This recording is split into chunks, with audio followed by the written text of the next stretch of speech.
কোটিপতি পাথর ব্যবসায়ী টুলু মণ্ডলের ঘনিষ্ঠ আত্মীয়ের বাড়িতে পুলিশের অভিযান, আনা হলো নোট গোনার 5টি মেশিন ও জোড়া ট্রাঙ্ক।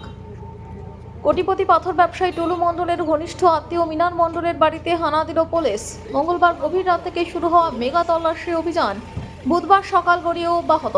ঘটনাস্থলে আনা হয়েছে 5টি টাকা গোনার মেশিন, বেশ কয়েকটি বড় আকারের ট্রাঙ্ক, যা ঘিরে সমগ্র এলাকায় চাঞ্চল্য। স্থানীয় সূত্রের খবর, মিনার মণ্ডল নিজেও পাথর ব্যবসার সঙ্গে প্রত্যক্ষভাবে যুক্ত এবং তিনি টুলু মণ্ডলের একাধিক ক্রাশারের সঙ্গেও যুক্ত। মঙ্গলবার গভীর রাতে আচমকায় মিনার মণ্ডলের বাড়ি ঘিরে ফেলে পুলিশ বাহিনী। এরপরই শুরু হয় চিরুনি তল্লাশি।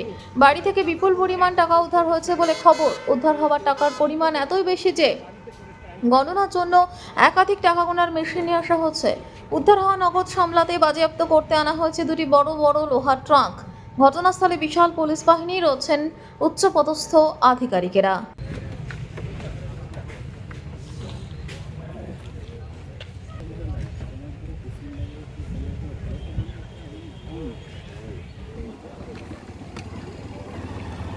লোক চলে আসছে।